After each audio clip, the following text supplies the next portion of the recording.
everybody. Spence Lamont here, special correspondent assigned today to cover the Brewery Underground Podcast year-end BUPA Awards. Stay tuned for a lot of great stories, many even true, and some tasty cold craft beer. Now back to you. Hello. Hello, and Happy New Year to everybody. Yes. Yes. You guys are no stranger to this podcast. None of you. Has Spence been on before? In not in that manner. I think Brad and Tom posted a picture of him Yeah, I don't think Spence has ever on made the an back of a appearance cooler. on He's the been Brewery mentioned, Underground but Podcast before. yeah. Well, this is our second annual, I guess, year in review BUPA Awards, the Brewery Underground Podcast Awards, which is very prestigious. Scott, how did you come up with that name? The BUPA? Yeah. It just took all the letters of the Brewery Underground Podcast and just put them together.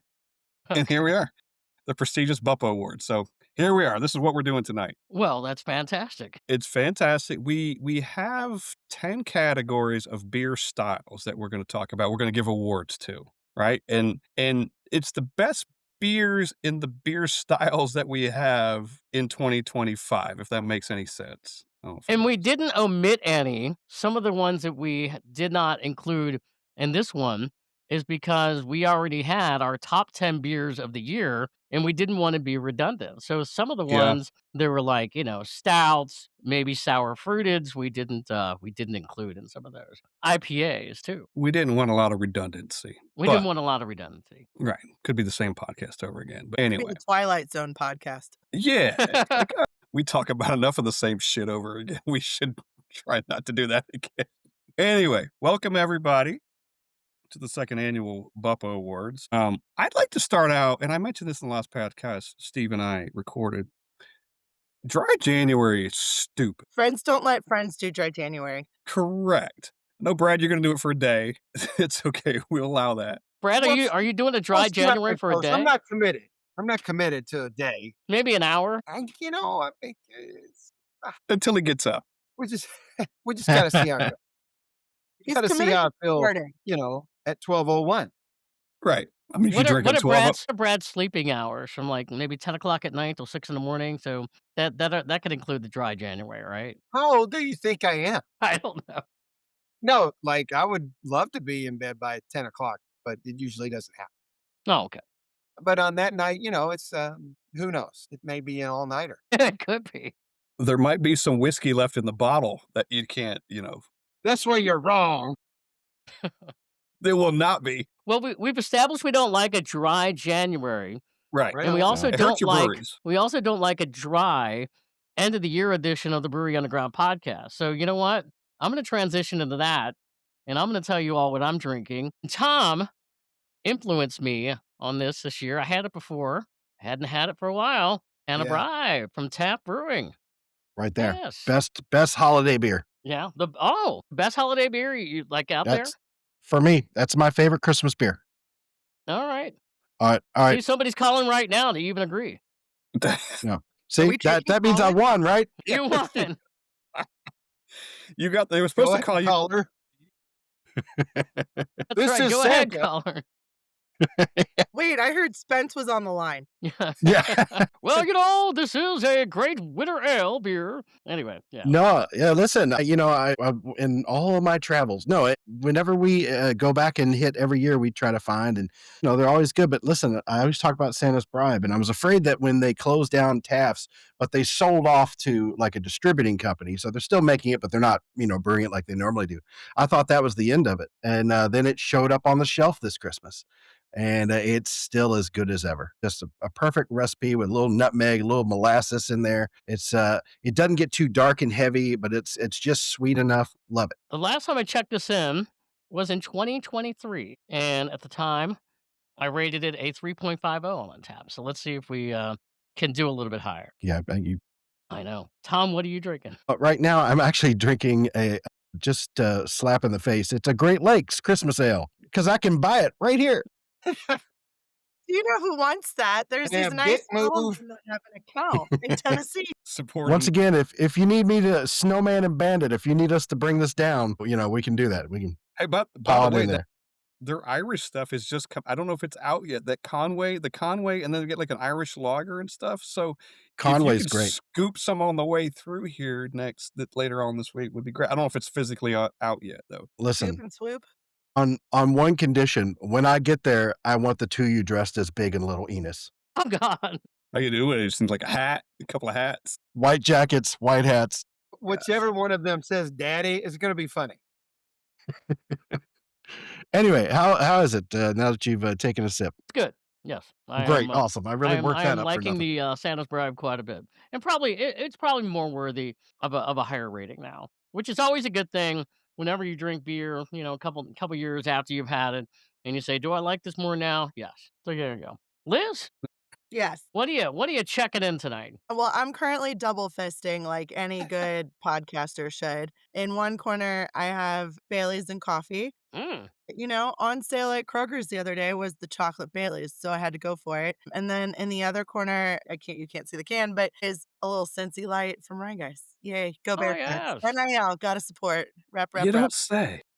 One of Yes. America's favorite breweries, Rhinegeist. You know, supporting locals, supporting my Bearcats. They play in a bowl game on Friday. Go Bearcats. Go Bearcats. Nice. All right. Brad? UT is playing the Music City Boar right now, so I just had to throw that in Tonight? there. Exciting. Aren't you glad you're not there? I see No. what you did there. Because both teams are crappy shades of orange, to be honest with you. Right. And both teams are very boring at this moment, which is fine by me. Brad, you go ahead. Sorry. Yeah, no. So it's delicious. One of my faves, and from Northern Kentucky, the winter ale from Wooden Cask. It's my favorite non-Christmas winter beer. I think it's delicious. Love it. Yep. I like Wooden Cask, man. I'll flight me up. I'll get on board every time with a lot of stuff that they throw out there for sure. Under the radar. Cool spot. And did you get that from the party source when you were up there? No, believe it or not, No? we were in Cincinnati Okay. and just happened to that was on the list of places to stop in, and we did. And it was like, oh well, we just canned a bunch of our winter ale that we haven't even put out on the shelves yet to stores, and like, can we have some? And right place, right time, and Yeah. they hooked us up. So They said, yes. let me check if I can sell it to you. And they went to the back and they came out with 2 6-packs and said, you all are the first to buy this of the season anywhere. Nice. Yeah. So you got the freshest. That's right. Excellent. Excellent. Excellent. Well, Scott, we know that you have not had any beer to drink today. I can acknowledge Or that. this week. Yeah, you have not had any beer to drink today. Nope. You weren't at tailgate a few hours ago drinking beer. That wasn't me. Okay. It was just a Song guy by that looked like you. Yeah, right. Remember that song by Shaggy? It wasn't me. It wasn't me. And what do you have, by the way, or what are you I'm drinking? starting now, and believe it or not, Gris has actually a relatively new beer out, and it's called Beach Peach from their Hill series. And it is a fruited sour brewed with banana, peach, coconut, and lime puree. And it's actually really pleasant. It's not as sour as you think. It has a little tartness to it. It's very good, and it is pretty new from Southern Grist. As we know, their story is Zool is coming to town, but the fact that they're putting out new beer is still pretty cool. By So the there you way, go. guys, I'm starting off the year kind of excited because it's not necessarily a dry January for me. We're going to be a dry 2026. Better I am not. now a Mug Club member at Tailgate Brewery. Thanks to Scott, thanks to Rich from the Rich. Foamy Heads. Yep. They And- got me a membership. And we're utilize it in the best day. The last Tuesday of every month, every beer on the board is $1 if you're a Mug Club member. $1 friggin'. What was your tab today when you cashed out, Steve? $1 freaking. No, I think it was like no, I think it's only like $7, something like that. So, yeah. It could have been that much because you only had 3 beers. No, I know Get it my wasn't that much. calculator there. Yes, but it's fantastic. So you get $1 beer, every beer on the board the last Tuesday of the month, and then every Tuesday during the month, 1 beer on the board is $1.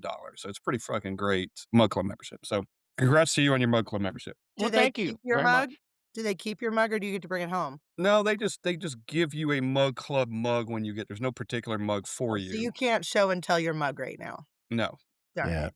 That is, listen, it's always preferable if you got the place where you got a mug either in a cubby or your own mug. But then again, the ones that where you just go in and you just get the bigger mug, but they charge you the regular price. That's just fine too. Right, it's one less thing you kinda have to keep up with too at the same time. So, Right. give me the mug as long as you give me the right size, I'm good. So, alright, do you want to dive in we've got 10 categories, we've got 10 beer styles we're gonna give BUPA awards to tonight, Steve. Yes, sir. And we're both giving awards for the same styles, different beers, different breweries, between the two of us, but let's go through the categories real quick. We don't go through the beers, but we'll go through the categories real quick if you want. Well, and as I said earlier, we broke these down in categories, and we know there's a ton of different categories for beer. We already know that.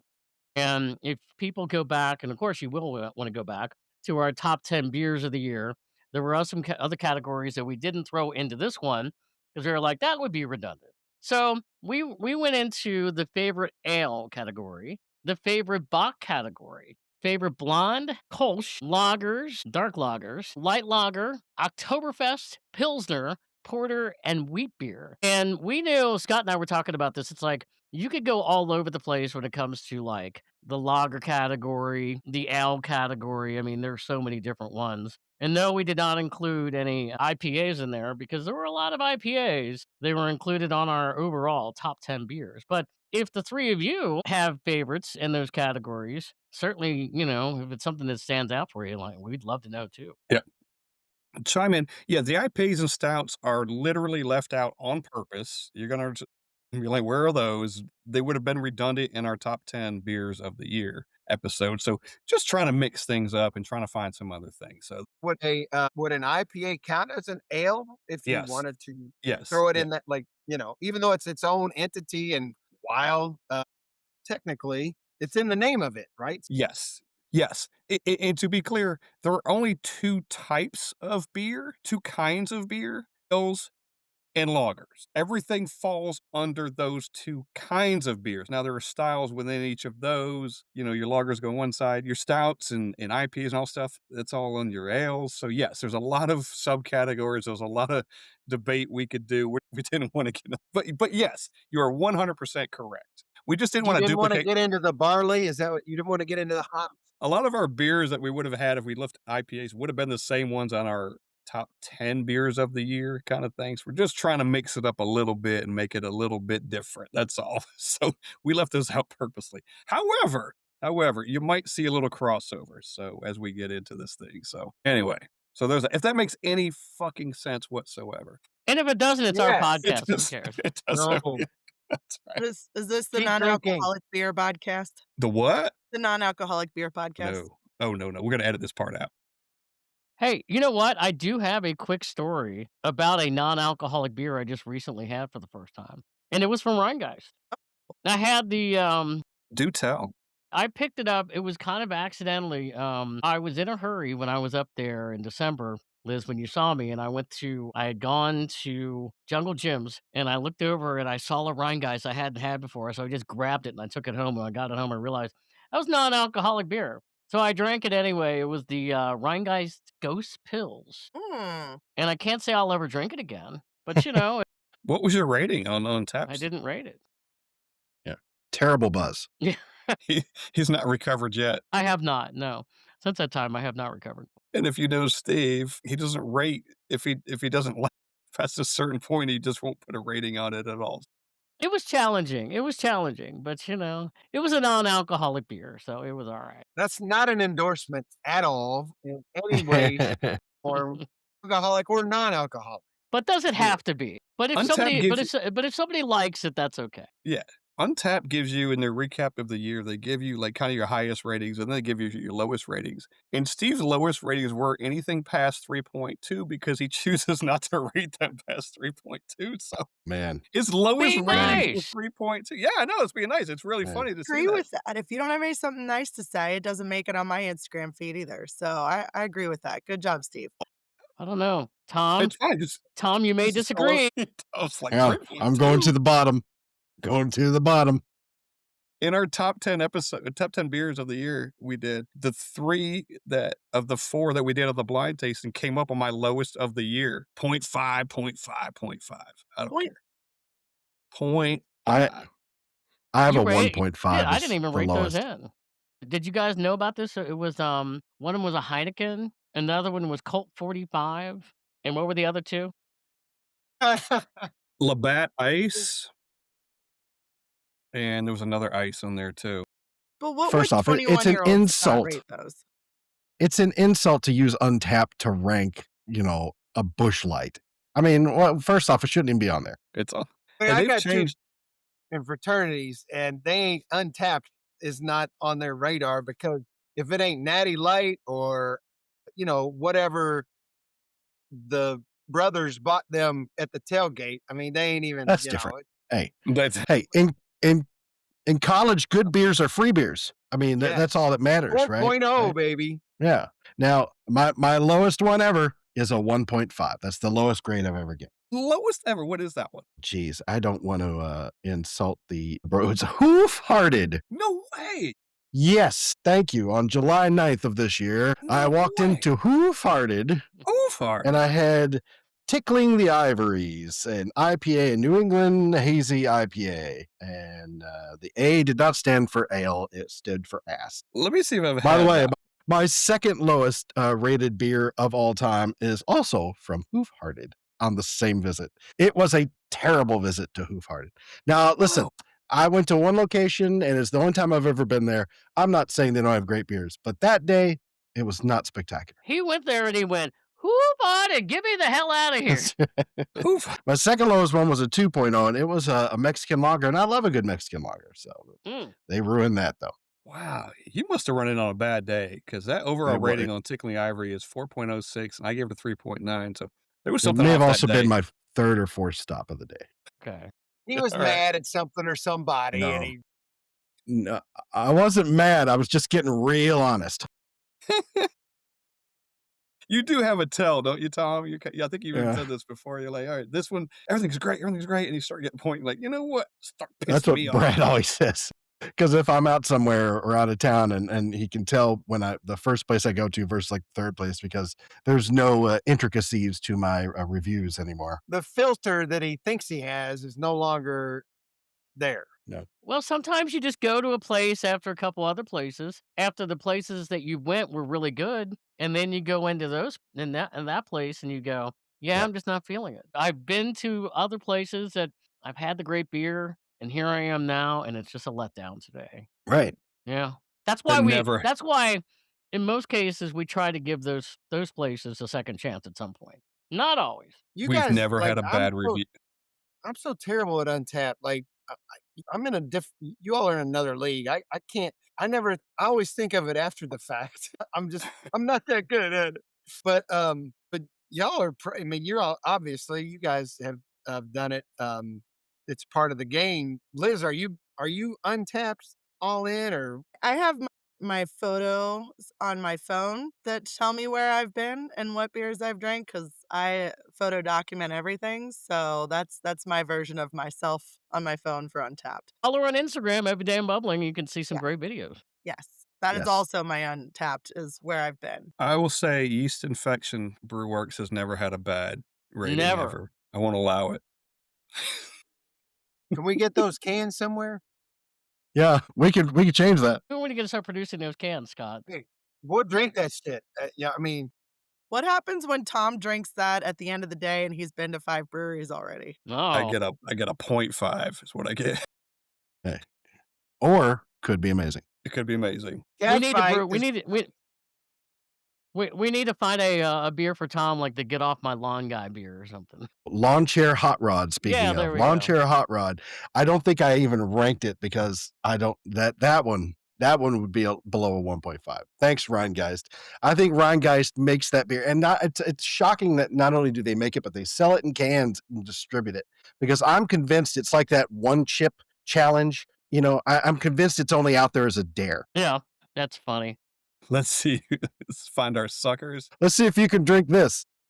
dry dumbass January. Is that what you're saying? Oh my gosh, that is so hilarious. Well, Scott, talking about, as you mentioned, our categories, let's talk about a couple of them here. We'll rank them in. So, number one for me, when I mentioned we rank favorite ales. Now, because all of us, this isn't the sole reason I rank this in, but all of us have been there. Darkness Brewing in Newport, Kentucky, ranked that as my favorite ale of the year, the Han Rolo. which is a The Han Rolo. Yeah. 5.44% beer. I rated that a 4.25 on Untapped. Yeah. Yeah. That's excellent. And So they do a when you lot of great beers. And, Brad and Tom, you guys a couple of years ago kept talking to me about, "You gotta get the darkness, you gotta get the darkness," and I was glad that, we've finally been there. I've been there a couple times now, and I know Scott's been there once. when you picked favorite ale, how did you determine that in Untapped? Or because ale is 1,000 different directions. I Yeah, think I how many just went I just went in, it's kinda like what we said before. I know of all of the ale categories, we talked about this just to break it down of going instead of going into 7,000 different ale categories, let's just go into your overall ranking of your number 1 ale, whatever right. it is. And so Okay. that one for me ranked my number 1. You're picking one of 1,000 different Yep. places you can pick from, so that's very Yeah. good. So that's really high praise. Let me do this. Does this play? Let's see. That work? Okay. So the BUPA award goes to Darkness for Steve's, favorite ale, a Han Rolo. My BUPA award for favorite ale goes to Treehouse Brewing out of Boston. It's called Chain Reaction, 9%, 4.7 rating. It's a triple New England IPA. And Brad, to your point earlier, look, man, I tried to avoid the IPAs, couldn't do it. This did not make my top 10 list, but only because I had another 4.7 rating from Treehouse and I just had to like pick one, you know what I mean? But this was really high. It is an ale, right? And I just had to pick it. So I picked Juice Machine in my other one. The BUPA award goes to my favorite ale, Treehouse Brewing Chain Reaction. So just gonna throw that out there. It's fucking phenomenal. Raul brought that down over the summer, and cheers to him for bringing that in plus. So that was it. Our studio Nice. audience is great tonight. I'm Yeah, yeah. telling you. Do you guys They have don't any laugh like at a single joke though. the ale category, guys? Like, what do you think? Because again, 1,000 different directions. Anything stand out to any of you guys along the way in 2025?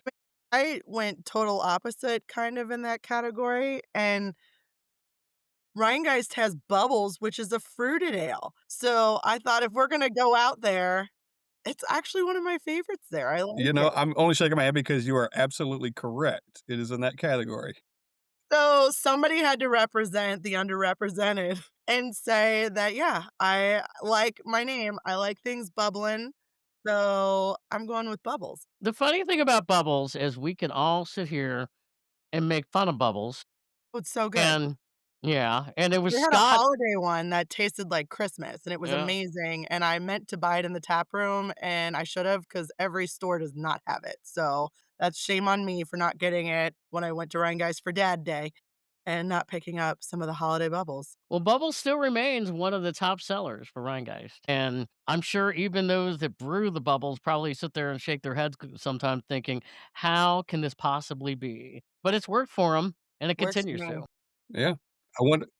I wonder where Bubbles is on Steve's list.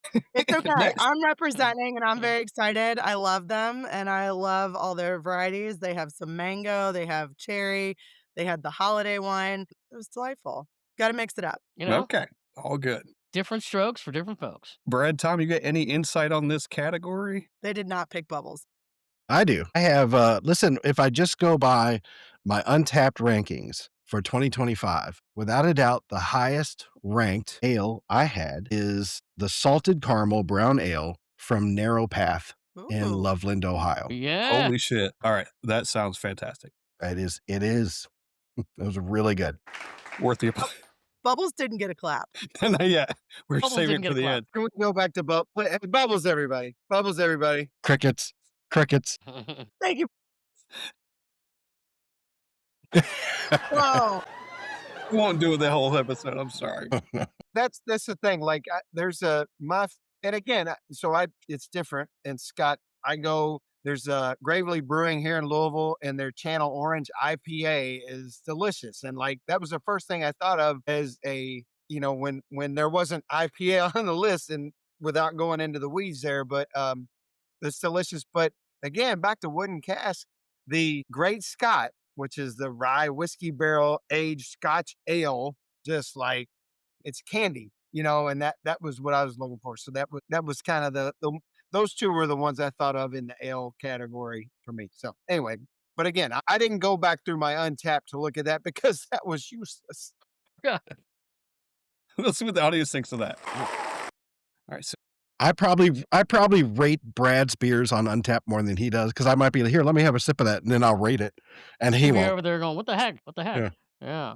Well, there you go. Well, moving on to the Bach category, yeah, and Bach. Yes, go ahead. no, go ahead. I love this category. Continue. But Yes, I was I'm gonna saying, say I'm excited. Bach. Ah, Bach. Bach is such a great category too. And this one, Masthead Brewing in Cleveland, Ohio. I actually did not have this at the brewery. Scott, I think you did. When you were there, we went up there Yeah. and I had gotten a flight of other things, and then I looked over and like, you're drinking a Bach. Why am I not drinking this? And ended up getting it in a can later. So this is a 7.8% beer, Doppelbock, and I rated that one a 4 on Untapped. And man, Masthead does a lot of great beers anyway, and that one was really, really good. So Masthead, congratulations on the BUPA. Yes. I would do the clapping, but might get a little old. I'll save it for others. Well, congratulations on that. I love this category. And look, again, it's our podcast. We could create the list any way we want to. I have a 3-way tie, is what I'm getting at for this category. And they're all local Nashville. And I was like, you know what? Fuck it. They're all getting up here. 3-way tie. Gothic Spring by Fela Force, Barrel Aged Doppelbock by Black Abbey Brewing Company, and Eichenbach by Barrique. All Nashville breweries, all got a 4.2 in Untapped. And I had them, here's the cool thing, I think. I had them in 3 different seasons. I had one in May, in the spring, I had one in June, and then I had one in November. So they all hit at different times of the year, and all were great and fantastic. And I don't know that Doppelbock is a year-round style of beer, but I had them in 3 different seasons, basically, and friggin' loved it. That's why all 3 were up there for me. So congratulations to all 3. You're all getting awards. You're all getting a BUPA. They're all getting Whatever awards. form- in whatever They're form all that getting may the be. same award. So they have to share.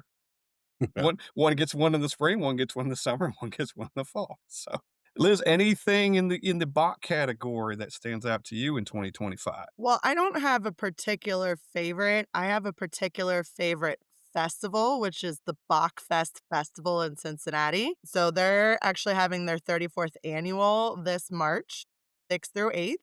And it's all around OTR. And it's sponsored, I think, by Moorline, Rheingeist, and Northern Row. And basically, it's just the tradition of spring. And come drink all the Bach beer and you can, and eat all the pretzels and have all the fun. So basically, who needs a flight? Because you can just keep brewery hopping and keep getting more beer. So That's right. that is my favorite Bach Fest, and it's a time to sample all what's new in the creative craft beer industry in Cincinnati for Bach beer. And there's a parade on Friday night. You know what? That deserves. Wow. Get up, everybody! Get up! Wow. All right, I got Really a making up for the bubbles. sit down, everybody. Settle down, people. We just got started. But yeah, if you haven't been, you should go. It's a fun time. Yeah, not a bad beer in the house. Excellent. Hilltappers, you got anything on the Bach category? Yeah, actually, so I was going to say something very similar. Listen, we have a Bachfest here in Louisville, and it's in the gentrified area, like over the Rhine.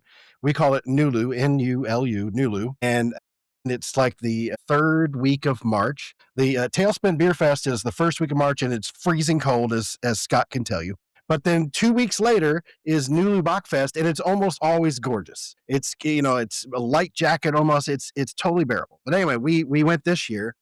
And so I got to try a lot of Bachs there. And honorable mention to Arise, Bach Me Like a Hurricane. But without a doubt, the winner was somebody that we've recently given a second chance to. And I've now starting to go there almost regularly now, Akasha Brewing. And theirs was Goaty McBachface. That's a great name. Goaty McBachface was without a doubt the best Bach beer I had at the festival. Wow. Do you recall what you might have given that on tap? Like probably a very high rating, right? I'm not gonna lie, I did not rate that one. He pulled a Brad. He did not. I rate it. did, but I knew my answer. I mean, that was simply the best Bach beer I had. So I'd like to try it again to give a number to it, but from my memory of this year, that's the best Bach I had. Love it. I think it's a really underappreciated style. They are out there, but to have 2 Bach Fests in 2 different cities. That's pretty cool. I don't think we've got one here that I'm aware of in Nashville. I don't think so either. No. Very cool. I would love to attend one of those. Brad, you got something on the box? No. It's just- No, no. What he said, that works. Hey, He's he tapping was out with on the me box. both. He's He was had both of there. those. He'll agree. Those were great. I was there, Cotton. Well, before we get to our next category, I do have to talk about something Liz just mentioned. A brewery in over the Rhine called Northern Row. And we have them coming up on a future episode, which we're really excited about. And she's going to come back on with us because we were there. It was kind of a fun night in December when Liz and we went to Northern Row, and it was kind of unexpected. All I did was when I was in there was walk up to the beer tender and I said, "Hey, can you put the Brewery Underground sticker on your little beer cooler back there?" And she brought the general manager over and he christened it for us. And next thing I know, he says to me, "Do you have about another 10 minutes to stick around?" Do we have another 10 minutes to stick around? And he took us down, Liz, you can expand on this. He took us down, down, down into where they put all their beer and they have all their distribution. And we're gonna get more onto that when we bring them on in the podcast, I think in February. But that was a really good time. Yeah, originally I was trying to come up with some fun Christmas things to do in Cincinnati for Steve and what screamed Christmas, and Northern Row had, come paint your own ornaments, so arts and crafts, you could arts and crafts at the same time. I drank, she craft. I crafted. I just drank the craft beer. I didn't actually do the crafting. I did that too, but I also was arting while crafting, and then Steve got to the sticker part. But yeah, it was really awesome. Got a little behind the scenes tour. So, it's one of those things that you just follow where the night takes you, and we ended up in some underground loggering tunnels. So it was really, really cool. Yeah. So if you're ever in Cincinnati, Northern Road does offer tours. You can look them up. You can learn about the history of the building. It's very historical. He was going through, we didn't even make it 10 feet before he could point out another historical artifact, or it was very unique. So a very cool spin and surprise on the evening. Yeah, we're gonna have them on in a few months, so looking forward to that. But I had to throw that in there. Hey, our next category is favorite blonde of the year, and mine is a brewery that the Hilltappers are going to be going to here soon when they come to Nashville. This is from Tenfold, and this is "You're the Only 10 I See," and this is their blonde golden ale, a 5.2% ale that I ranked a 4 on Untapped. And Scott actually had that. I remember I had that at Preds Fest this year. Okay, Check cool. that in. Yeah, yeah, when they were there, and it Wait a The was name minute. of that really the name of enjoyed that that. beer sounds like a pickup line, by the way. I know. I may have used that a time or two. Not Sounds bad. like a beer they had at the Derby. Yeah. Well, congratulations to Tenfold for that. I didn't realize when it said favorite blonde that it was a beer category. I Well, had a yeah. couple No. other names written down, but Yeah. I've scratched Here that. we go. Well, you thought Here it it was comes. blonde with a beach house, yeah. The rails. We thought it She was did gonna not. be Rails that. right here. She did not need a beach house. I'm Wait, that kidding. sounded like lyrics in a country music song, to be honest with you. I thought that beer was a blonde-headed queen. I mean, is that where you're going with this? Yeah. I've not finished the song yet, but you're picking up on some of it. It's a long time ago. Actually, this is gonna be cool. You might not realize I did not realize this until I was looking into the Untapped in the blonde category. My favorite blonde of the year goes to KBS. It's Founders, KBS, but it's the iced latte. And believe it or not, it's a blonde golden ale. I did not realize that until I Did was not kinda realize going that back. either. Yeah, because KBS, you think stouts, but this was not that. This was a golden ale, blonde golden ale, 11%, 4.2 rating. Outstanding beer. I remember, just did not realize it was not a stout, honestly, because all the KBSs are, right? Well, But I haven't had that that one qualifies. yet either. In fact, I think I gave that to Rich of the Foamy Heads because we were talking today at Tailgate about having another KBS episode because we all have had so many, and those things are really strong. Yeah.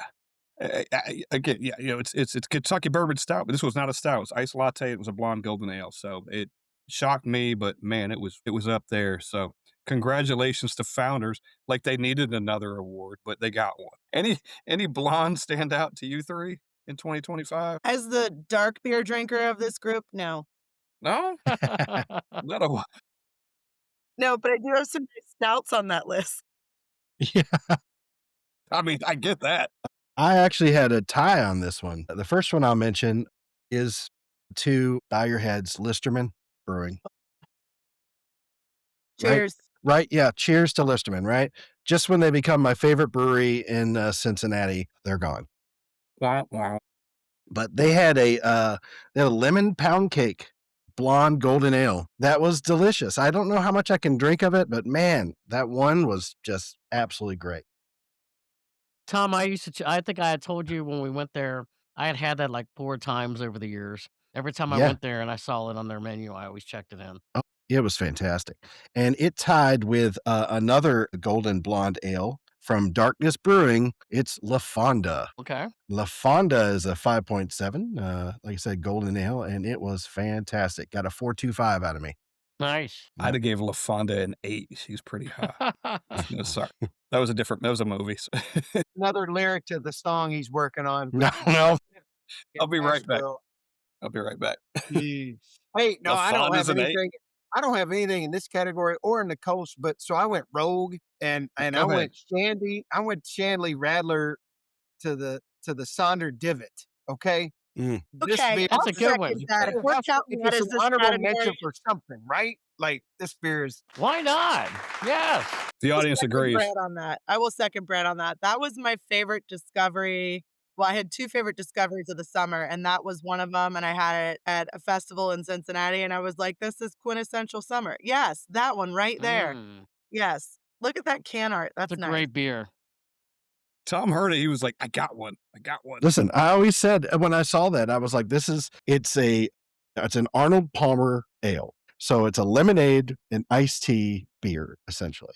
I said, that's either an abomination or a revelation. And so I had to buy it because I was just like, this is going to be terrible. And it was like the best summer beer ever. So good. Yes, I remember you talking about that previously. I don't know if it's on this podcast or just us talking amongst ourselves, but I do remember you talking about that. Yeah. Awesome. Hey, great all around. Good Yeah. choice, Brad. Good choice. Good choice. Steve, so we're in the Kolsch category. And when I went into this category, and Steve, I'll let you tell yours, but it was like, I don't know how many Kolsch's I'd had this year. I was pleasantly surprised that it had more than I thought I'd had. Yeah, I haven't had a lot. I think I checked in about 4 or 5 this year, but the one for me that I ranked as my favorite was from East Nashville Beer Works and got it in can when we went out to their Lebanon location. And by the way, guys, whenever you have time when you come to Nashville and you want to go a little bit out, East Nashville Beer Works, their Lebanon location, it's a bit distance from downtown Nashville, but it is so worth the drive. It's really just a magnificent brewery, and especially in the summer times, it's a really great beer. It's a really great brewery.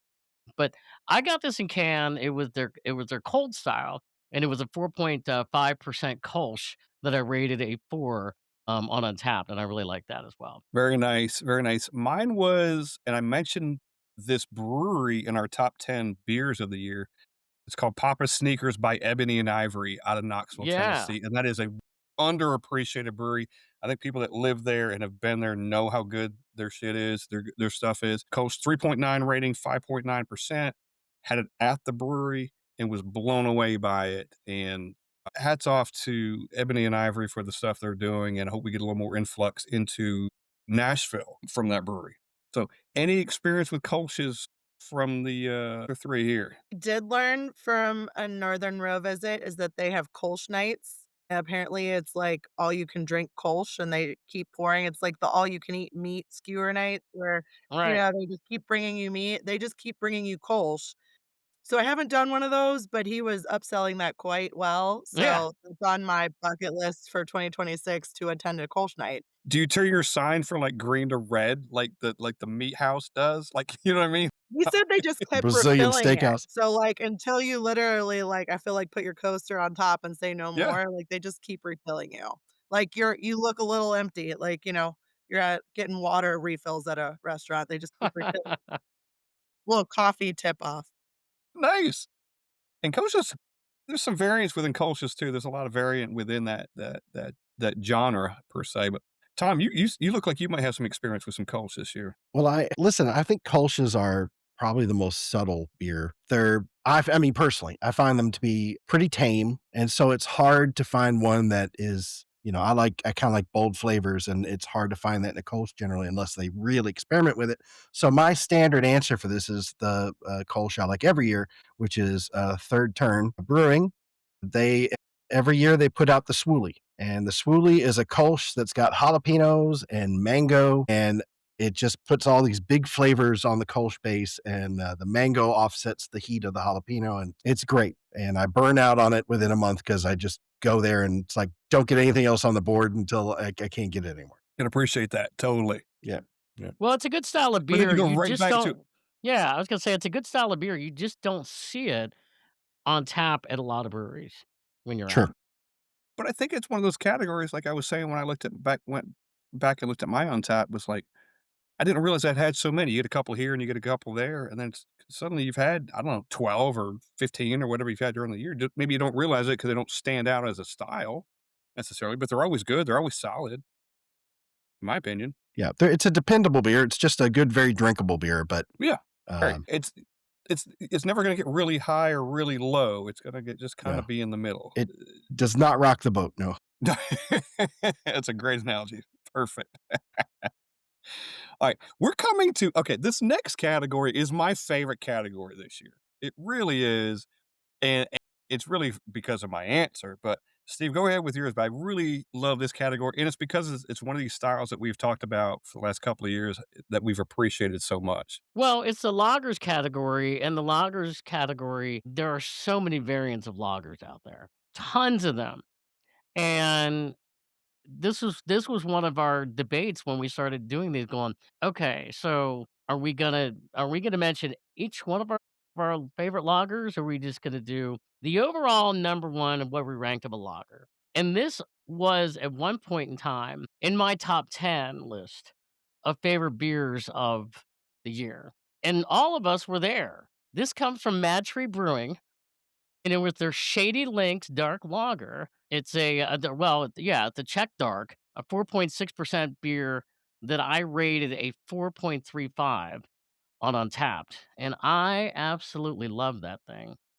No, but that was a great beer. I don't know if any of you had that day, but it was really good. Mhm. I think I did, and lagers is like that ale category in that you could go 1,000 different ways with it. I love that you went with the dark lager because I love a dark lager. I went a little bit different direction. I went American lager, which could be the same thing, kinda, sorta, but mine is and you guys are gonna be here very, very soon. It's called Original, and it's by Stokehouse, and they're right here in Nashville, Tennessee, and it is my favorite lager. It's traditional. I give it a point 4 in Untappd. It's the best lager I've ever had, and I've been to Germany. It's amazing, and it's just plain, clean, Whoa. and simple. Yes, and it's so fucking good, and you're gonna have it when you're here, and it's so Play the good. soundtrack. Go ahead, roll it. Come on, Scott. Well, plain, clean, You so can play it that's for a pound yourself. That's fine. that's a Van Halen song, isn't it? Pound Cake? But I love it so much because I appreciate the cleanliness to it, and it's just basic stuff, but you get so much flavor out of it. I don't know, just this appreciation we've had in the last couple of years, right? And there's no frills, and you can't hide behind anything, and it's just that good. You guys are good to again, you're gonna get to try it when you're here. So, my favorite category, and it's one of my favorite new breweries that are out right now. So, this is a category that you guys could probably all speak to, I'm sure. Just Yes. lagers in general. I mean, it's a broad category. Like Steve, I went dark, and Westside makes a nice dark lager Schwarzbier from our kind of Oktoberfesty area timeline. I happened to just have it the other day because my family checked out a new German restaurant, new to us, newer to Cincinnati, but got some good German eats, got all some good German-based beers. So yeah, two thumbs up. What's the restaurant? Canteen. It's near the American Sign Museum, and apparently they Mhm. follow some German soccer teams there. I don't know which one they had one up. So you can watch soccer from there. They're having a cool New Year's party. Apparently, I saw on their website they have jazz brunches if you're into jazz brunch. But really, the food was awesome. I mean, these plates were huge, full of food, and, got big, tall pours of beer, so I couldn't be upset about a very fun, entertaining outing there, so it was a good little spot. hidden gem. It's off the beaten path. I don't know if you'd know it unless someone told you it was there. You said big pours. Were they in the mosses, the steins, the big old steins? No, but they had very, very tall glassware. So not steins, but other tall glassware. Very nice. Very nice. Very nice. Tom and Love it. Brad, you got anything on? Yeah, I'll go first. Yeah. That German heritage, which is huge in Cincinnati, and it is here too. And you know, there's so many good lagers, but going local to Louisville, if you're ever here, whether it's Derby time or whenever, and you can hit 1020, TEN 20 is the name of the brewery. They have a Vienna lager called Schnitzelberg, which is Schnitzelberg is kind of an area of our Germantown neighborhood, and they've taken off with this beer, and it's just it hits every note. It's a terrific beer. So Schnitzelburger is one to remember if you're ever in Louisville. Yeah. Al always on tap too, delicious. That's a great Excellent. name for a beer. Awesome. I love this category. Oh, go ahead, Tom. I actually had, 2 listen, I don't think I've ranked anything higher than a 4.5, and I have 2 lagers this year that both got a 4.5 out of me. One of them is actually a holdover from last year, and, Scott, I know you had it, when you were in town for Tailspin. This is from Awry Brewing here in Louisville, and, Tyler Martin, T-Mart there, he makes a black lager that they call Luna Noir. Man, listen, I didn't really know what made a black lager, and he told me what traditionally it is, and then he says, "But I didn't do that. I did this." And that's what I love about T-Mart. He's just always trying to make the next better beer. And Luna Noir, he just brought back again, and it's absolutely delicious. The other one, though, that caught me out of nowhere was from our good friends at Darkness. When I was up there in September, it was a rot beer, a lager rot beer called Blut Regnet. I'm probably saying that wrong, but it's BLUT and then REGNET. And it was fantastic. I was like, you know what? I'm going to try that. I've never seen it on their menu, and it was great. I love that. And great breweries, both of them. Wait, let's give a little. 3, 2, 1, go.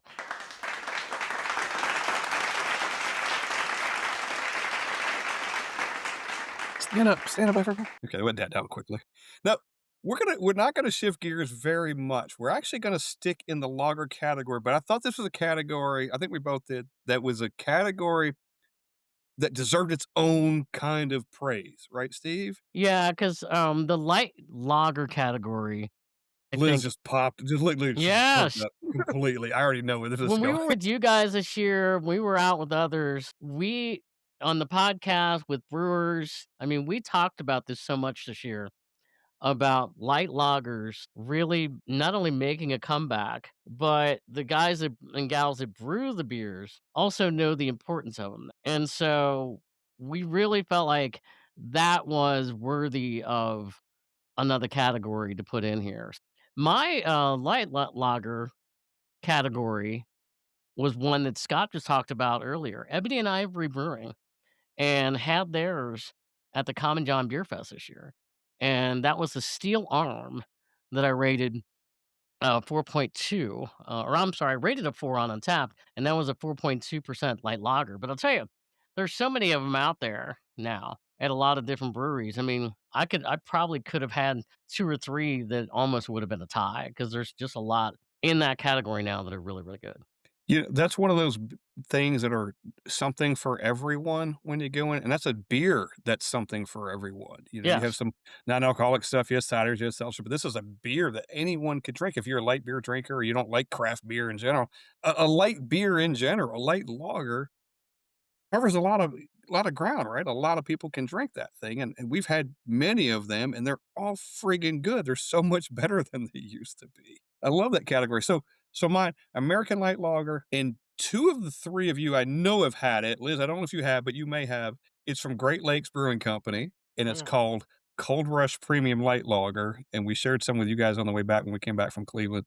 And it's just super crushable. But it has flavor, right? It's not just water. And It's fairly new from 4%. them as well. It's fairly Yeah, new it was from them, brand yeah. new from there, right? And they didn't distribute it to all the states. They only distributed it there, like in their area. Percent, you don't think it would have a lot of flavor. It does. I give it a 4.1.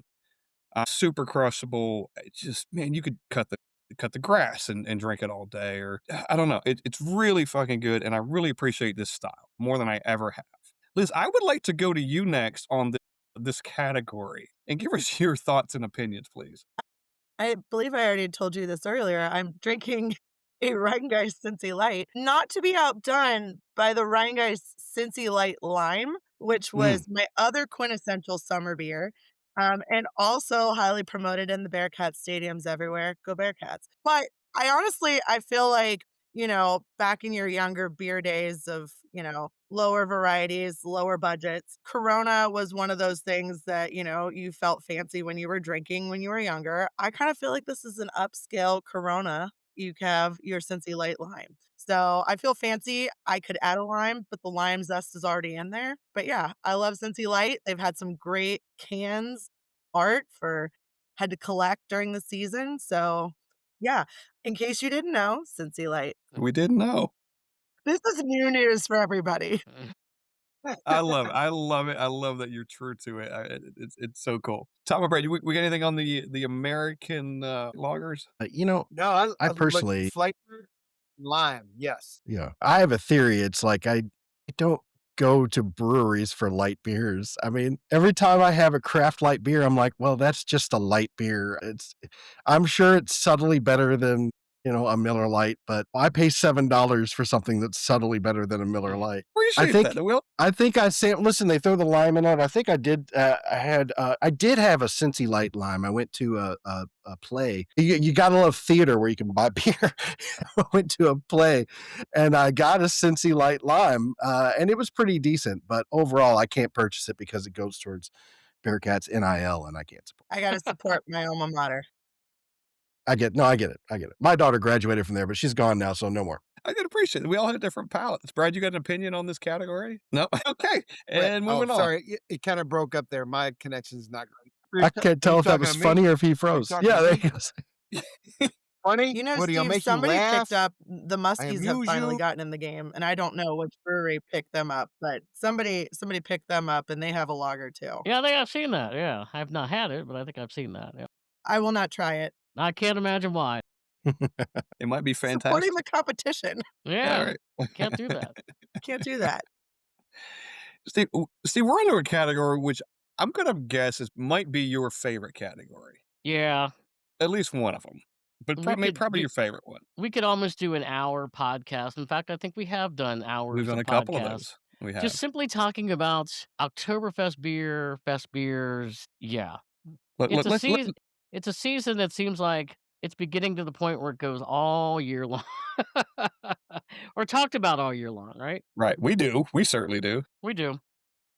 Yeah, Well, we now do. they're releasing them in like early August or Yeah. late July. Yeah, I I think it's after St. Patrick's Day this year is when the Oktoberfest beers will come in.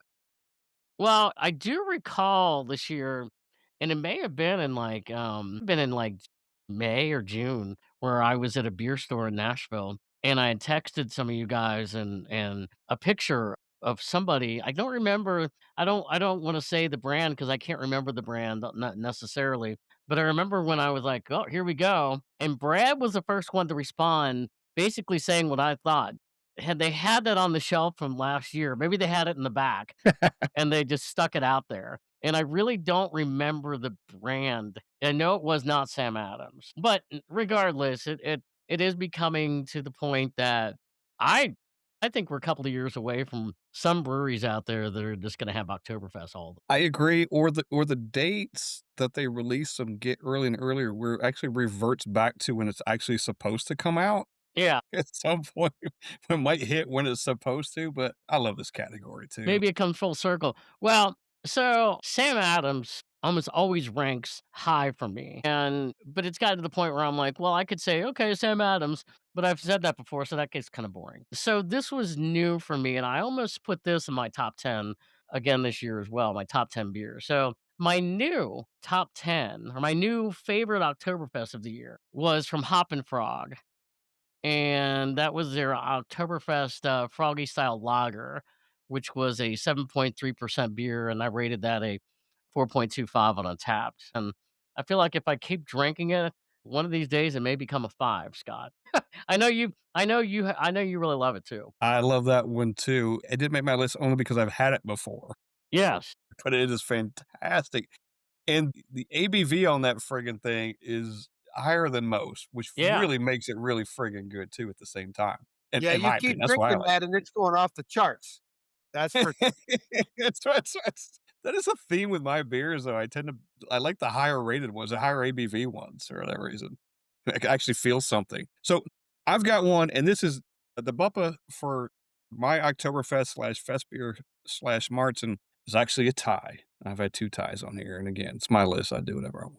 But this brewery has already made an appearance by me, Stokehouse. It's called Stoke Fest by Stokehouse Brewing and Barbecue here in Nashville, Tennessee. Yeah. Amazing friggin' fest beer. We've had it a couple of times.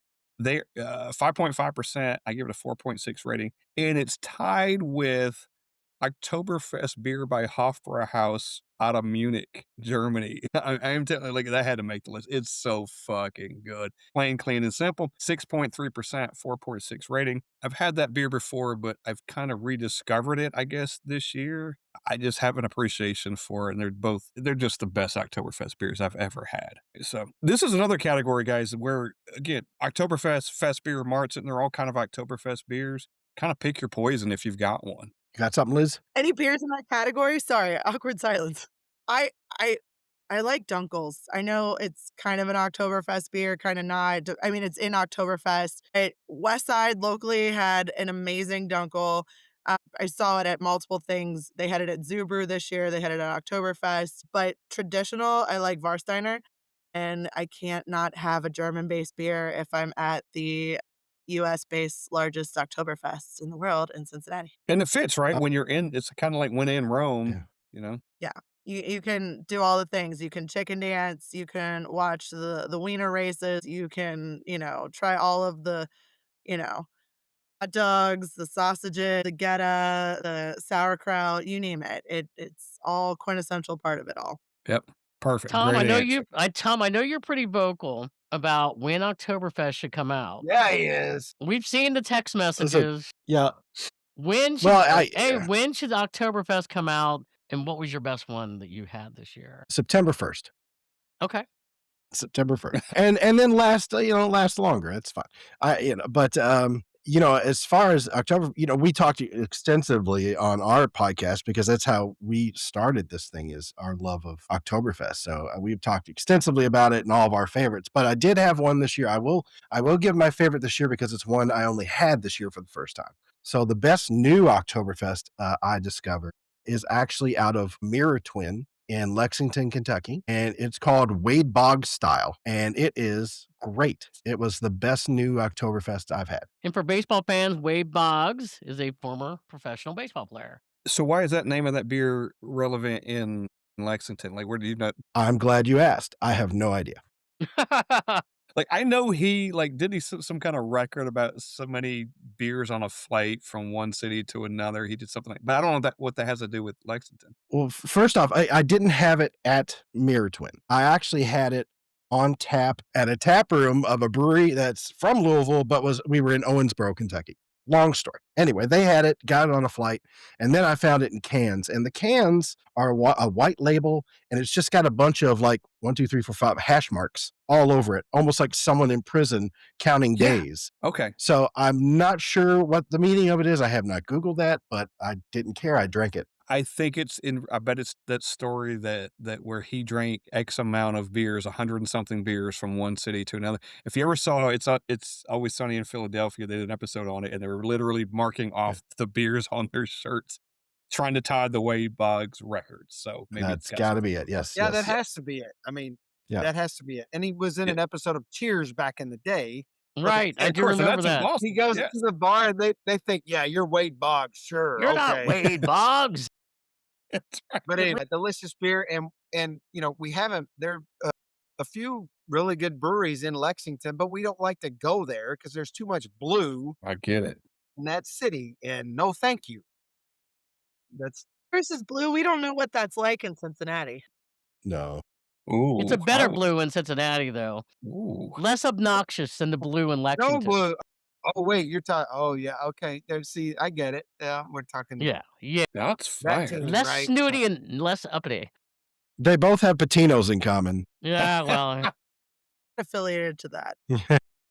anyway, so yeah, so we don't go to Lexington for like the only reason we would go to Lexington is to go for a beer and then not, it's like we nothing else. So that's really what. But yeah, that's a terrific call on that Oktoberfest, and again, that's where we started. Like we were friends, and then we're like, well, I like Oktoberfest. And he's well, I do too. And then Sam Adams is the original from our world, and it just led to trying other ones and going from there. And now we are fortunate to be on tonight's BUPA Awards ceremony with you esteemed colleagues who represent the craft beer Hmm. scene so well. 1000%.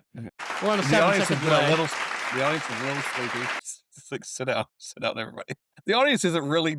They're not timed very well. They're in their own world, but be patient. Really dozing off for most of this. Or they're drinking beer. I guess. All right, we're on to our category that we're gonna go to the Pilsner category. Now, Pilsner do fall under the lager category. I get that, but we're gonna do our favorite Pilsners anyway. So, Steve, do you have a favorite Pilsner, and where does the BUPA award go to? It would go to our fine friends here in Nashville at Fayette LaForce, and it would be the Midday Raposa, which was a 4.8% Pilsner that I had, and I rated that a 4 on Untapped. And from a place that is known for really, really, really good Pilsners. And so every time I go to Fayette LaForce, I always got to try because they have a lot of different styles there. And if I remember Hilltappers, the first time you guys ever came to Nashville, or at least the one I know about, Fatal Force was a pleasant find for you, or a little surprise find for you guys. Yeah.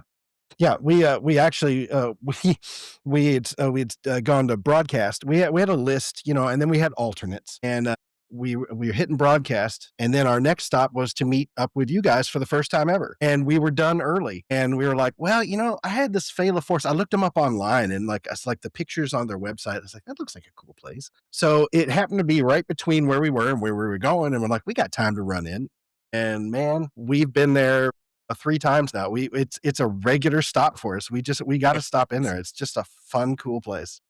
It is a great spot. We've had them on Yeah. here. And here's one of the best. Their beer is fantastic. Real quickly, my favorite Pilsner is a Phala Forest Pilsner also. It's called a Hollow Shore. They put it in the other Pilsner category. It's a 5.8%. But the other thing I love about that, they do the proper beer in the proper glasses at that place. And not that Yes. others don't, but they're perfect. They do it every single time. You get a Belgium, it's a certain thing. If you get a Pilsner, it's a certain thing. If you get a lager, it's in a certain glass.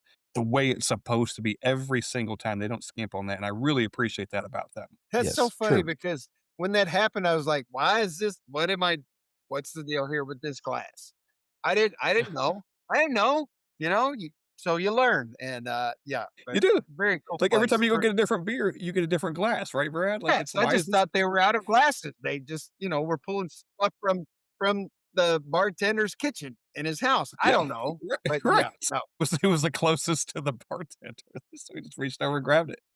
I was trying to figure out glasses. There's no way in hell I'm going to figure out Untapped. Right. It's all up here. It is. And they do this thing. And the reason that stands out for me is because they do those tall Pilsner glasses, right? And I can just remember sitting there and the bubbles coming up from the bottom of that glass right to the top. And I think I got a picture or video one time of it, and it was like picture perfect. And I was like, this is how it's supposed to be.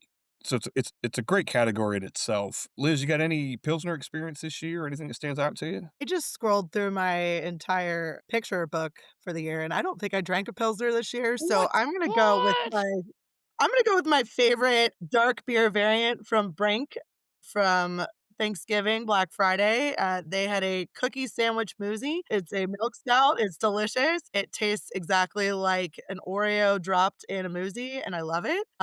So yes, yay dark beer. It is the time of year for that, right? It just is. That's I okay. mean, You're allowed to improvise. I'm pro dark beer all year long, so I have a very Yeah. long list. It's You okay. sent me all That's these fair. lighter varieties, and I'm like, uh-oh. It's your list. You can do whatever you want. Well, that's okay. On our top 10 beers of the year, we had a lot of ones that weren't necessarily lighter varieties too. Yeah, we're kind of all over the place here, but it's okay. It's our it's our list. It's our podcast. We can do whatever we want to. Like all That's of right. us. It's That's right. ours. That's right. All right, moving on. We only have 2 categories left. Only Look, 2? there are a million other freaking categories. Can I throw out a Pilsner real quick? Yes, please. Yeah, Oh, you yeah. can take my Pilsner. Yeah. Okay, wait. Is there a way to mute Tom? Let me see. I mean, from this No. end. No, I'm kidding. I'm kidding. Sorry. Brad knows how. Yes, He can please. just he just turned me right off. I discovered because of where my daughter moved to Silverton, Ohio, just outside of Cincinnati this past year. I discovered High Grain Brewing Mhm. and cool spot, great food.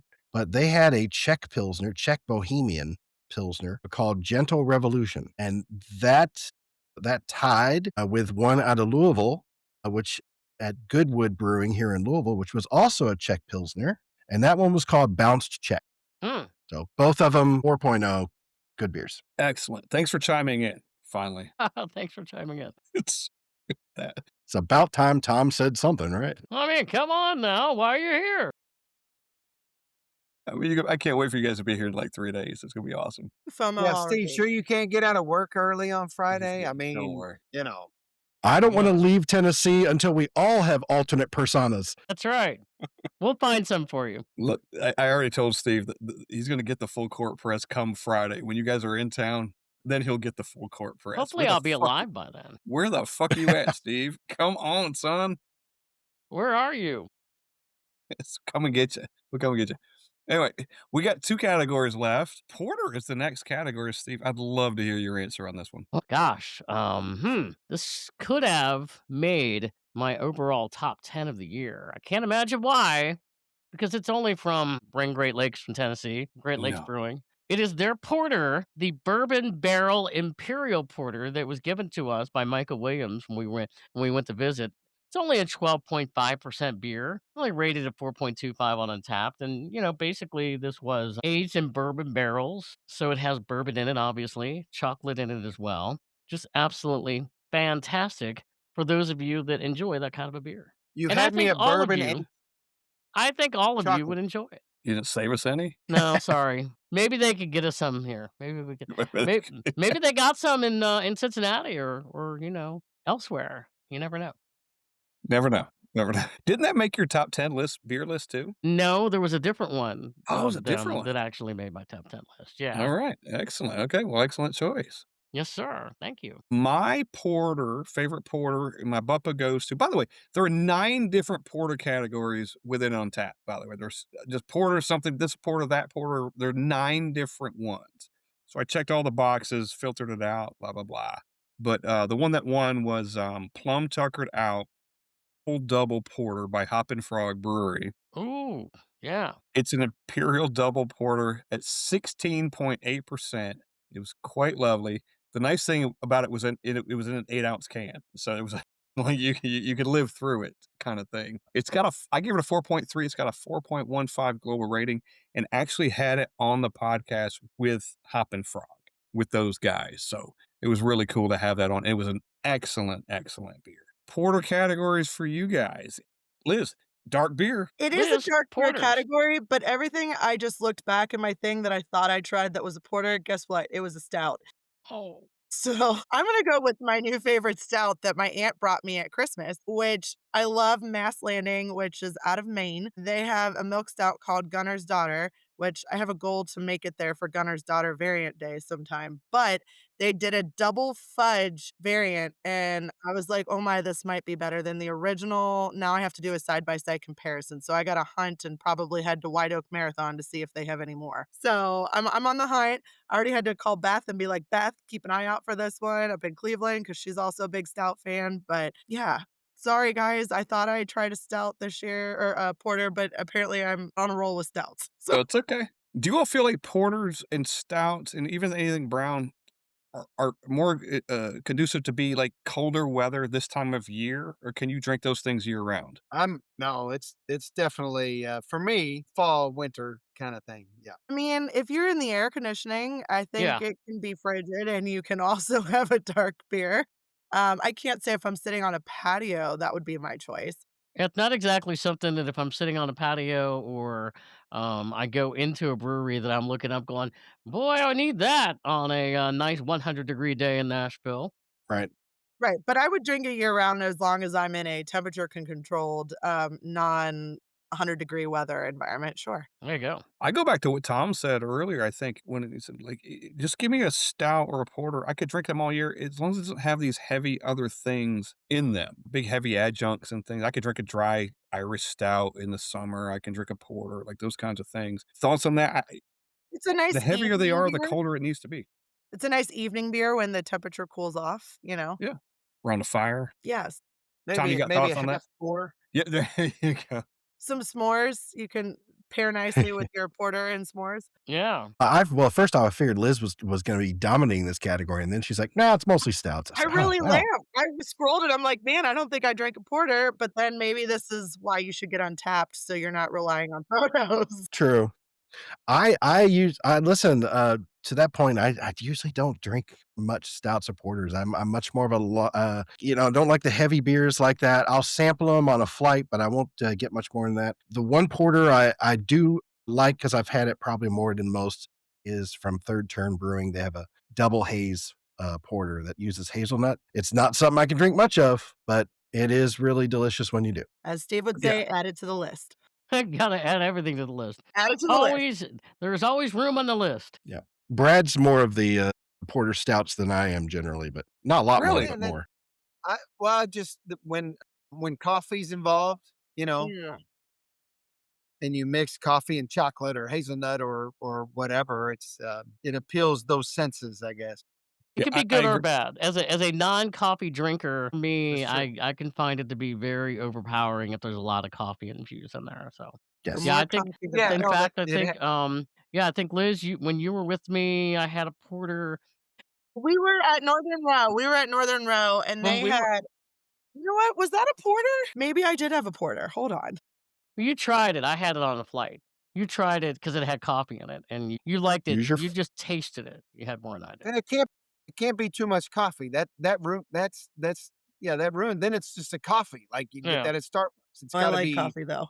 Coffee's got to be in the mix where you can taste it, but like you don't want it dominating. Right, right. Anyway. That's the same problem I have with bourbon, barrel aged. It's like, at a certain point, it's like, this is a little beer in a glass of bourbon. Yeah, and I don't have a problem with that. And I know Scott doesn't have a problem with that. Yeah. 0. Look, I got It's one on like, I'll standby. just drink bourbon. You guys don't either. You guys are from Kentucky and Louisville. You know about suburban. You live in a city Yeah. that's got plenty of it. Steve, was it called Banker? Yeah, I think so, yeah. Yeah, that was a good one. Okay. Yeah, Yeah. I had a porter. I had a porter, guys, in 2020. Well, yeah, I had it on a flight, and I tasted it, and I said, "Yeah, this has a little bit too much coffee for me." I mean, I drank it, it was alright, but Liz tasted it, and I could tell you liked it more than I did. But I'm a huge coffee fan. Yeah, 'cause So it's that style, so you yeah. can mix any sort of coffee in there and, you know, get a little pep in your step while you're having some beer. Yeah, exactly. All right. All right. Well, we're down to our final category. Last, but not necessarily least. We didn't put these in any particular order. The last category is our favorite wheat beer. Now, this isn't like the Oscars where like we saving the best picture for last or anything like that. It's just By wheat beer. alphabetical order. It's just wheat. Maybe that's what it is. It kind of is actually. It's our favorite wheat beer. And before you start, Steve, I got another little.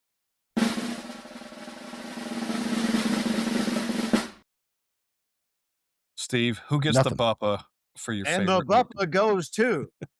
Ladies and gentlemen, Come Common on, Spitz. John. Yeah.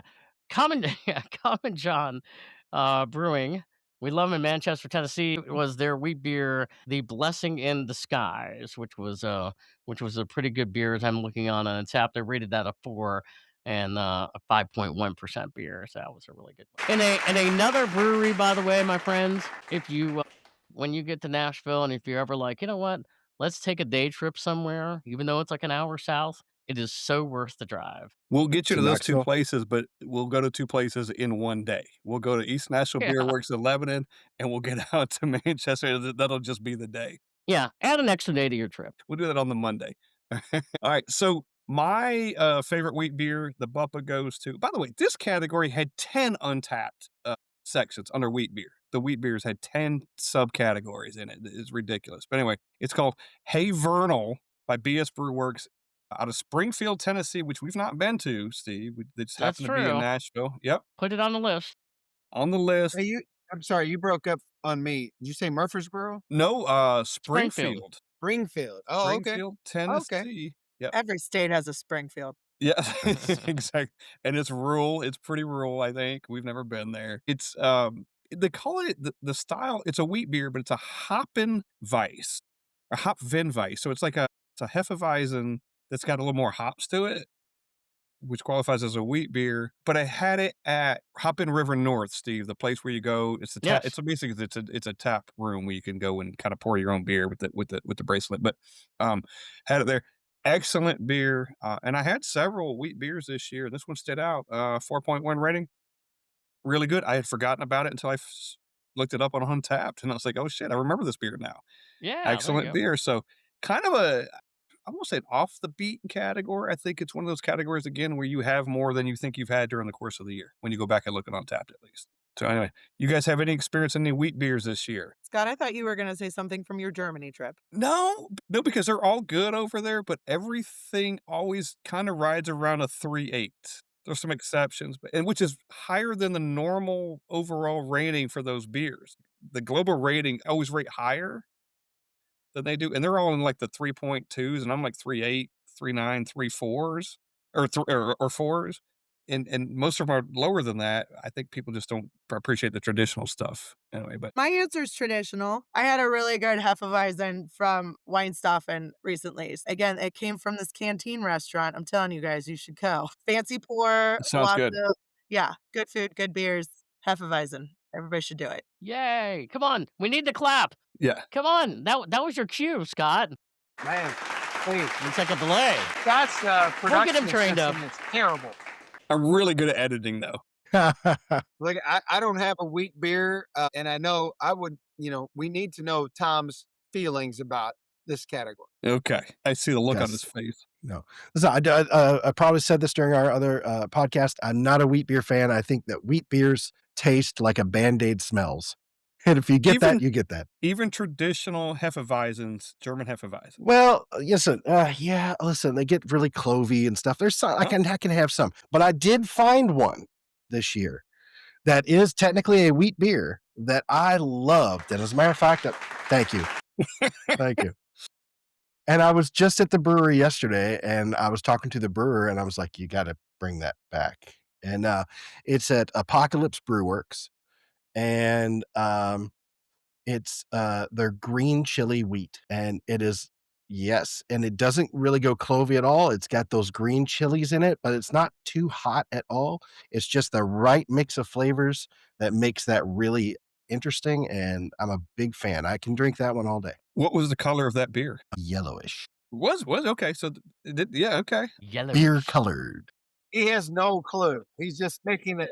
Just It beer. was no, it wasn't a dark beer or anything. It was pretty standard beer color. Yeah. So, but the chilies, I was kind of thinking maybe the chilies had changed the color a little bit or nothing, but no. No, it's a green chili. It's not a color. It's just that's the kind of chili, Scott. Come I on just now. had a picture in my mind. When I make white chicken chili, I put green chilies in that. So that makes me feel like I could pair that and have a little beer and white chicken chili pairing. Yeah, Nice. hell yeah. I dig it. Any other categories this year you guys want to talk about that the BUPAs did not represent? You know, we're a small staff. Wait. Do we get to award Spence his own award for Well, we Alter hadn't got to- Ego? We hadn't got to that part yet. Okay, Lifetime sorry. achievement, is that what we're Sorry. talking here? He's got to put a little more time in, but we'll get there. We might name something after him. That out. I'm a fan of cream ales. Yeah. I've become one, if you find the right one. And I've had I had an interesting one recently at Old Louisville Brewing. They had a Stroop waffle, and it literally tasted like a liquid Stroop waffle, which means by the bottom of the pint, I was like, I cannot have another one of these. But the first half of it, you're like, this is crazy. I love this. And but the one I go to the most is out in Vegas when I have to go out there for work. Abel Baker, best brewery in Vegas. Great place. A lot of IPAs, but they have and they call it horchata. and it's a cream ale, and they'll ask if you want the cinnamon sugar on the rim of the glass, and they'll do that. And every time I've taken somebody there and done that, they're like, "That's great." I was like, "I know, it is I really know. good. I know. I'm going to get one every time." I had a really good again, this was also at Brink on Black Friday. They had a bunch of just kicking off the season beers. They had one that was called Slow Toboggan. It was a spice brown ale. It was just kind of, I feel like, setting the holiday season in a right tone. And I actually walked out with a 4-pack, so I can tell you I liked it that much that I brought home for more to share with family and friends. And I happened to pop back up there the other weekend, and it's still on tap. So I'm excited to see that they made enough that it could last the whole season. So See, yeah. I'm introducing it to more people. I'm like, "Here, try this, try this, try this." So, no, it was a good one. I really enjoyed it, and I also thought the name was humorous. Slow Toboggan. Yeah. It doesn't get down the hill very quickly. No, It takes its you're time. savoring the hill, I guess, the slide in the You know moment. what? Totally appreciate that. I do. I love the fall into winter. Like you go from, Tom, you said September. Really, I mean, Sam Adams Oktoberfest is available in August now, but like when you once you hit through Oktoberfest and then those winter warmers and the fall, once it turns to the Christmas ales and lager, that to me, like, that's part of the holiday season now for me. Like I totally look forward to the There's a lot different of good ones out selections there. that Yeah. yeah, You go and there are right plenty. from Oktoberfest to Christmas ales to your St. Patty's Day. Yeah, You now get the we're in the box Conway's and you world get the now, right? box. Yeah, and the box Well, and the Irish well, in stuff. Yeah, Ohio correct. and Kentucky, we're into Conway's from Great Lakes, not in Tennessee, but we'll see what we can Well, do. so that leads into now when we were See what you can do, Brad. Scott and I were talking about, the Until best then, you beers of the got this. year. That's right. When Scott and I were talking about the best beers of the year, I put on this one, my overall favorite beer of the year, and he said, "Why didn't you make that your number one?" And I said, "It wasn't my number one, but it was my number one beer that I'll remember because it came from Listerman." Listerman. Liz, you were with me. Was it the milkshake? The mint shamrock shake from Listerman That was so good. was my overall, even though I didn't rate it, I rated like a 4.25 on the tab. I didn't rate it a 5. It was still like the most fun beer of the year for me because I was up there and we were, I was sitting there going, we gotta get the Listerman. They got a couple of Irish beers. We're gonna be doing a St. Patrick's Day episode. Scott and I were a couple other guys in the weeks prior, and I said, I gotta go and get that. And it almost tasted like a Girl Scout cookie, but it was just so good, and it just fit like the whole vibe. And so, for many reasons, and now Listerman is gone. Maybe some other brewery will revive that one. I don't know. It was pretty good though. I would agree it was an excellent one. I guess we should have brought some Girl Scout cookies and Thin Mints to pair for that, Yeah, we could have. but that was an excellent beer. Yeah, Shamrock Shake, right? Or Yes. yes. Yeah, the mint shamrock shake. Yep, it was great. They had a couple of them, but that one was the one I really liked. Yeah, that was a good one. Rest in peace. Pour No, one out. no, I'm not actually going to. Rest in peace. Here's where I'm pouring it out to. Good old Listerman. I tell you, the one I would pour out would be that Saunders cinnamon roll beer. That I would pour out. See me rolling. See me roll it. I've forgotten the name even. It was, I don't know, for whatever reason, the style I did not like. But okay, You saw it rolling and you were hating. I gave it to Brian. He drank the rest of it. Anyway, Yeah, that's right. okay.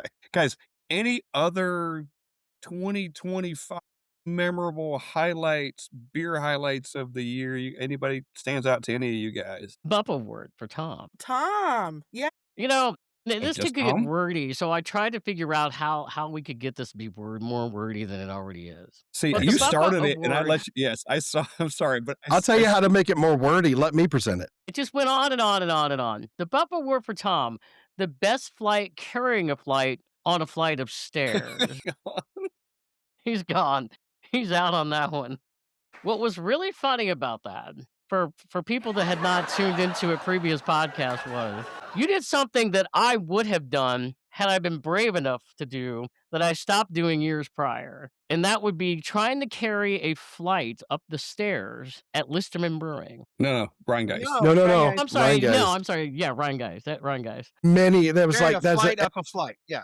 and Yeah. that was at least 3 flights, I'll remind you. And it was on the It's very huge. last flight as I And was then you hear this chastising crash. you all.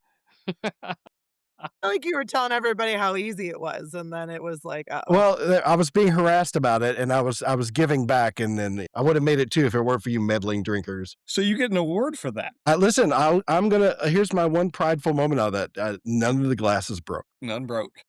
That is true. I lost every beer, so that was like $12, $14 on me, literally. But nobody was But- injured in the fall, and we did not have to call humans using Coleman. That's right. That's right. Just my pride, I and was that led to directly the greatest video shoot on the roof ever. I wish I had queued up right now. Yes. Tom, I Like was the right best behind you. tenant. Yeah. I was right behind you when you went up there. You never fell. You just stumbled. And then the flight just kind of joggled and then one went down, kind of a couple other went down, and you tried to save them. No glasses broke. And, it's the people at the bottom of the stairs got a little bit of your beer. It was very graceful. It was But very see, graceful. and I will say this, for that reason, I stopped doing that 3 or 4 years prior when they started doing, you can go upstairs and get a flight from upstairs rather than going downstairs and then taking it up. I went, well, I'm going that route because I'll Okay, fall well, one day. clearly I wouldn't have gotten a flight downstairs if I'd known at the time we were going upstairs. I'm not that much of an idiot. We didn't know whether we were coming and going. We had no direction. We were just there. That's fair. Still had a fantastic day. Yes, absolutely. I give that that was the best brewery tour trip of the year, without a doubt. Now, Brad, Steve didn't write that one down for you, but I did. You're not left out of this thing, by the way. You get an award. Damn it. He should have turned his video camera off for long ago. You get an award for the best George W. Bush impression. All right, we all know that. That's the best one. Also, for being the better part of this beer hanging duo of you two, of the Hilltappers. I wholeheartedly accept, and it's true. I Yeah, felt look at Brad, good trick tree. I felt Brad should have something of his own. Gotta be a. Wait, is this? Wait a second. Yeah, now I don't like how this is turning. Is this a Well, you just participation trophy? generalized that. No. You just- No. You just I see generalized it. that. The better half across the board. I see the All right. dynamic. I'm just saying. You deserved your own. It's not a participation trophy. I know who runs things. I accept and I appreciate everything the Academy does. That's a powerful speech. Powerful. This Yeah, award he wrote just a in. speech, wrote a speech. Like, This award just in. Steve is getting the award for the Underground Podcast, the least amount of syphilis of the two of them. How about that? That's good. Hey, by the way, how did you test that, by the way? Did we We all both know. send in samples? on behalf of the Academy, I do accept this award. You're welcome. So thank you. The BUPAs, may the BUPAs live forever. And just so you know, that's a legit Emmy. That's not a problem. That's fantastic. That is fucking awesome. Congratulations on Circa that. 1990 something. Yeah, for special project we did on the Little League World Series back when I worked in TV. So yeah, You got was an great. Emmy, man. It was That's fun. fantastic. that's fun. It was fun. We have one Emmy combined with the 5 of us. Get Tom over there. I don't know what he's doing. Tom, now. that looks like my stationary photo. He's Top Gun. Yeah. Just waiting for it to end.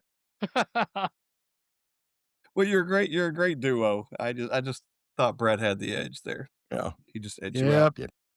Maybe next year. Maybe next year, buddy. They could get the BUPA for the favorite Louisville duo. Yeah. Well, that's a given. Steve, I really need you to join on Friday as soon as possible. As soon as possible. See, Tom's gonna need a wingman or a partner. Or I know it. I know it. He's going to need the getaway car. Like, get me the hell out of here.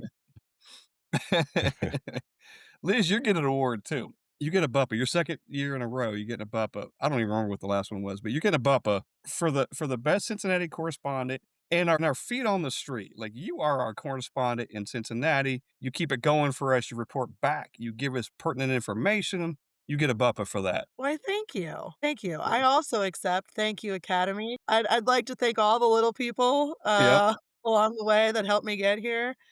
Yeah, and all the beers that contributed to this so I could have opinions on things and all the events that Cincinnati hosted, so thank you. Well, I can't wait till you guys cash all this in later. Just to clarify, she's super helpful and awesome. I got an award for dropping shit, and he got an award for not being me. Hey, man, you got the award. At the end of the day, Hey, everybody has a role. This like, I mean, come on, come on. we don't do this by Everybody ourselves. has a role.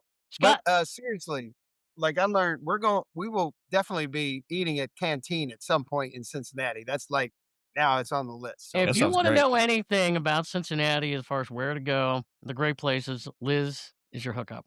She's got it. She's got it down. I mean, I even got Steve to try Christmas bars that were all decked out in Christmas spirit. So we Hey, had Christmas cocktails as well as beers. hell yeah, it was fun. I will drink me a good cocktail on occasion. Yeah.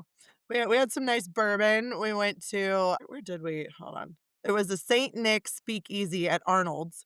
Yes, And you had a old fashioned, I I think? did. Yes. Yeah, and I had a Christmas cookie martini, sugar Christmas cookie martini. Say that 5 times fast. Yes, yes. And then, I took him to the Pitch, which is across the street from the FC Cincinnati Stadium. They were having Pitchmas, so it looked like full-on Christmas had happened in there with lots of photo opportunities for people who wanna get their, Christmas cocktails and, you know, photos And fun might going I on. say, that was the first time I've had Christmas ale, but Yes. that was the first time I've ever had Christmas ale on tap. So I'm pretty sure we were texting Scott and going, "Scott, why aren't you awake?" And we were sending pictures of Steve in the corner. They had this like bow corner with the word joy written on there, and Steve Yeah, with his hands up in his beer. I was adorable. I was just so adorable. Adorable. Steve, you get the I'm BUPA for right. being most adorable. Yeah. Did he say adorkable? Probably They so. just were so many fun Christmas themed things. I thought, when in Cincinnati, you might as well see what sort of shenanigans you can get up to. But, probably That's awesome. the best part of that evening was our little underground unexpected tour from It Northern. was fun. It was fun. Scott, we got some stats, right? Do we have stats? We got some stats, but before we start that, I've got a few quick BUPAs I want to give away. Okay. Just a couple things. You got the New soundtrack brew- ready? I didn't prepare that well. We were drinking earlier today. I had to go do that. I was unprepared. However, a couple random BUPAs on my way. New brewery of the year goes to Stokehouse Brewing and Barbecue here in Nashville, Tennessee. New brewery of the year. You guys are going to visit very soon. We're going to do that. They're awesome. Best new podcast. We're 3 years old, so it's not us. But hop in, we're drinking. Our friends, Joe and Nick. Love those guys. Best new podcast of the year. They get a BUPA. Chris Finnan. Our buddy Chris Finnan, for tolerating us, first of all, and ultimately being our best additional host of the year. Now you can hit the applause. Yeah, okay. Let's do it.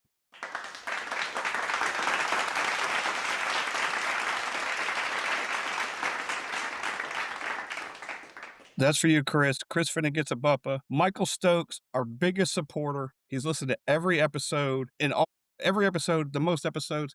He's our biggest fan. Michael Stokes gets a BUPA. And the last one goes to the Foamy Heads, Mitch and Rich, for paving the way for us. I think we name an annual award after them for anyone that paves the way for anyone else in the craft beer communities. BUPA for those guys, and we're gonna name an award for those guys annually. Cheers to all those guys. Now to the stats. We got stats. We got stats. You start Here's with some stats. stats. Stats I'm or gonna stout? I'm gonna do my Stats stats. or first. stats or Stats or stats. stout? We can do both. So here's my stats on Untapped. So this year, I drank 376 unique beers. I had 102 styles. My top style, probably because I was on the West Coast IPA tour this year, was IPA American. I don't think that'll be that way in 2026. It'll be Whispering something else. Pines, I rated a 5 from Mad Tree. That was my my number 1 of the year. I had 430 check-ins at 65 venues in 8 cities. And this year, according to Untapped, I drank enough to fill a 30-inch tire. Would love it. And this year, according to Untapped, I am an alcoholic. And that, ladies and gentlemen, are some of my stats on Untapped. The next one You should should have have been led with the tire. yeah. The next set should have been, hey man, split this up over a couple of years. Yeah. Not just one. Apparently, I have a tire problem. All right. The tire needs to be deflated a little Right. bit. Deflated. Yeah, not inflated. That Yeah, thing is maxed out. I'm telling you. Scott, what you got? All right, quick stats. This is all just from Untapped. 1,578 unique check-ins, down from last year, if you can believe it. 456 badges, matching so far, matching what I had last year. East Infection Brew Works was my #1 venue I drank in. That's kind of home. There are 13 venues, 8 cities, 3 countries. Saturday is my most checked in. Monday is my least checked in day. My trusted co-pilot this year was Steve, and I've had 24,408 ounces, enough to fill 2 kayaks twice over. Or fill a kayak. I don't know why a kayak. It doesn't really make any sense. Two Just kayaks. 2 of them. There's And nothing mine else was they only could one go. small tire. Yeah, they don't go from like one kayak and then to like a rowboat. It's like, no, just Right. 2 kayaks. 2 kayaks, which no longer See, float. The kayaks are at the bottom of the river. Have you guys looked up any of your stats? Go ahead, I Brad. don't know No. whether to say yay or I don't know. Well, the way we check in, his would be like, oh, you drank a thimble. Enough to fill a shoe. Tom, you've got some. You're pretty consistent on your Yeah, but I'm not. Listen, but I don't check in all the time. But I did check in more this year than I ever had. So Okay. Give us some stats. well, this can't be right. Why It's can't all it? it's all zero. Where am I supposed to go check in? Liz, nice. That a little Woodford? There Yes. you go. Yes. Yeah. That's candy. This is the 150th Derby commemorative bottle. Ooh. What's that time? Okay. Tom's Now gonna read you're his talking stats. Hilltapper apparently- language right there. We were Apparently I talking stats, and I don't have my Untapped stats, but I have been to 5 distilleries this year that make bourbon. So, That's yeah, there's that stat. excellent. Excellent. I'm an amateur. I have to upgrade my account to get the yearly stats. My God. Rookie. Yeah. I'm I'll not show you how to paying. do I'm it. not. Do I have to pay that? I'm not paying this company to do that. I don't think so. Not for the recap. I don't think. Anyway, I'll show you how Okay. to do it My when you God. get. See, here's where his, I'm not paying for that. Get off my lawn. Get off my lawn. I'll tell you how much I drank. Hey, you kids. We do this. Beer Cat probably knows a workaround for you. Probably. Tom, this needs to be a sticker, by the way. Your picture right now needs to be a sticker. I'm telling I'm you. telling you, it looks like my frozen face right now. Yes. Yes. Yes. He just needs a sheet over his face. Yes. A blanket. A blanket. You're pretty close to being the John Hamm meme, Just nod your head. I'm seeing that everywhere too. I was going to say, can you see this? This will be me. Yes, that's fantastic. Oh, yeah, I love it. Nice. It looks like kind of cousin It from remember Yes. A little bit. Yes. People the who cool wait in glasses. line for concert tickets but don't want to tell people they took off work for concert tickets, but then Right. got interviewed by the news anyway. That was the move. People who come on podcasts but don't want people to know that they've been on the podcast, that's the look too. There you go. Exactly. It fits. It fits. All right. I guess let's grind this Anonymity. out and then we'll go to second tier or second phase of this thing, which after with the microphones off. What do you think about that? Or at least the camera off. You want to end this thing? Are you talking to me? Yeah, I mean, let's just end it. I don't know. You just mentioned it to everybody. Sure. You got to get off. The local news is coming on. Yeah. Yeah, okay, but yeah. Well, Right I on feel time, like too. we talked about our favorite things in 2025. Do any of you have something you're looking forward to in 2026 from, anything beer related, travels, brewery visits? Well, I was looking forward to my trip to Nashville. You're You got an always award. welcome. You're always welcome. You got an award. Well, I mean, I'm not the worst thing in town. The Titans are still there. It's correct. No, yeah, that's very true.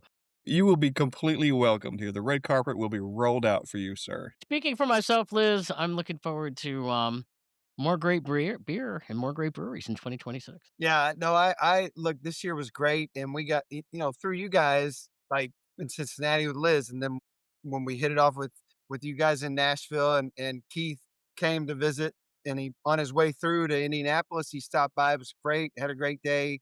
When we met the pedal bound and the brew dude and brewdette, that was so much fun last year. So that network of people and who enjoy it and enjoy having fun and trying new things. May we all be blessed with some of that in the coming year, for sure. Yeah. Absolutely, and the reason we're all here is because we've done all that, and you guys continue to be a part of our lives and be a part of the podcast. But just even outside of the podcast, like we all talk individually anyways, so you guys are a big part of our lives and our beer lives, and so that was a big highlight for me. I've drank beer with all of you people this year, multiple times. Every once in a while, even before the podcast starts.